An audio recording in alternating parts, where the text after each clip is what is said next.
Hello बच्चों, कैसे हैं आप लोग।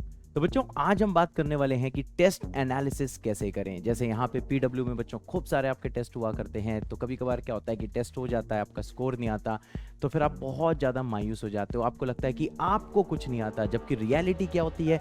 रियलिटी ये होती है कि आपको तो आता है, लेकिन एग्जाम में आपने कुछ ना कुछ सिली मिस्टेक्स करी होती हैं। तो बच्चों चलो डिस्कस करते हैं कि टेस्ट एनालिसिस कैसे करें।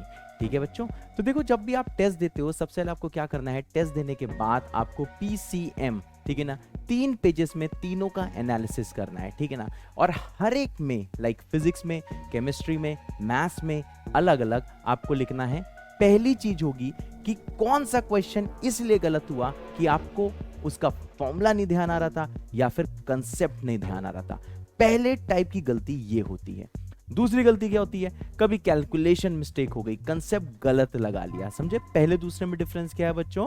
पहले दूसरे में डिफरेंस ये है कि पहले में भैया क्या हुआ कि आपने कंसेप्ट नहीं याद आ रहा था या फॉर्मूला नहीं ध्यान आ रहा था, और दूसरे में क्या हुआ कि कंसेप्ट गलत लगा दिया या फिर आपने बच्चों फॉर्मूला गलत लगा दिया। और तीसरी चीज क्या होती है बच्चों, तीसरी चीज ये होती है कि आपको कंसेप्ट, ये जो सवाल में यूज होना था या फॉर्मूले में यूज होना था, ये आपको पता ही नहीं था, बिल्कुल भी पता नहीं था, आइडिया ही नहीं था।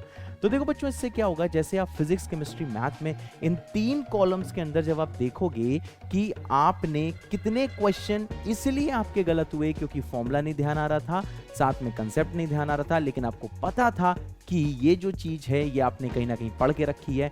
इसकी वजह से देखा जाए 4 नंबर आपके क्वेश्चन में चले गए। दूसरा, कंसेप्ट गलत लगा दिया या फॉर्मूला गलत लगा दिया, इसकी वजह से बच्चों आपके 5 नंबर चले गए। 5 नंबर कैसे गए, 4 नंबर वैसे और -1 एक्स्ट्रा आपको बोनस में मिला, -1, तो 5 नंबर चले गए। और थर्ड टाइप क्या होगा बच्चों, थर्ड टाइप होगा कि आपको बिल्कुल भी आइडिया ही नहीं था, इसकी वजह से चले गए नंबर। ठीक है, तो बच्चों जब आप एनालाइज करोगे, जब आप देखोगे कि अगर आपको फॉर्मूला आता होता या कंसेप्ट आता होता या सिली कैलकुलेशन मिस्टेक्स या फिर गलत फॉर्मूला ये सब आपने नहीं लगाया होता, तो फिर आपका कितना स्कोर बनता। तो ये बच्चों आपका पोटेंशियल स्कोर है, जितना स्कोर आप एग्जाम में बना सकते थे। फॉर एग्जाम्पल ये सब टोटल करोगे, आपके 300 में 120 स्कोर आया हुआ है या 90 स्कोर आया हुआ है। मैं थोड़ा सा लो स्कोर ले लेता हूँ। एंड देन उसके बाद क्या है बच्चों, ये सब करने के बाद जब आप देखोगे तो आपका स्कोर ड्रास्टिकली इंप्रूव करेगा, लाइक ये 150 160 पहुंचेगा। तो आपको समझ में आएगा कि बच्चों आपका जो पोटेंशियल था, पोटेंशियल आपका 160 या 170 लाने का। देखो मैं लो स्कोरिंग की बात कर रहा हूं, मैं यहाँ पे 250 300 की भी बात नहीं कर रहा हूं, बहुत ही देखो सिंपल सी बात कर रहा हूं। आपका पोटेंशियल बच्चों इतना अच्छा था, ठीक है, लेकिन आप नहीं ला पाए। तो आपको ये ध्यान रखना है कि ये जो गलती होती है जिसकी वजह से लाइक आपको कंसेप्ट नहीं आता है, आप कंसेप्ट भूल जाते हो, आने नहीं, आप कंसेप्ट भूल जाते हो, एग्जाम में फॉर्मूला भूल जाते हो या फिर गलत लगा देते हो।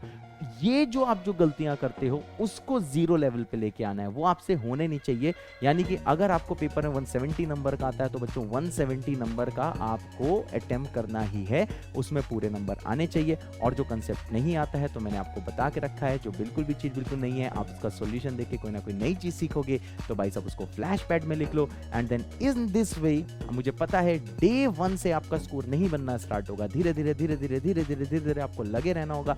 और एक टाइम ऐसा आएगा, लाइक पहला नहीं तो दूसरा टेस्ट, दूसरा नहीं तो तीसरा टेस्ट, तीसरा नहीं तो चौथा टेस्ट, जब एक बार वो थ्रेशोल्ड क्रॉस होगा, जब आप ये गलतियां करना छोड़ दोगे, नए नए कंसेप्ट फ्लैश पैड में लिखोगे, तो बच्चों जब वो थ्रेशोल्ड क्रॉस होगा तो देखना there is no looking back. ठीक है, फिर भाई साहब आप आगे के टेस्ट से फोड़ दोगे। तो कृपया करके टेस्ट एनालिसिस करते रहें, बढ़िया से पढ़ते रहें। I love you all.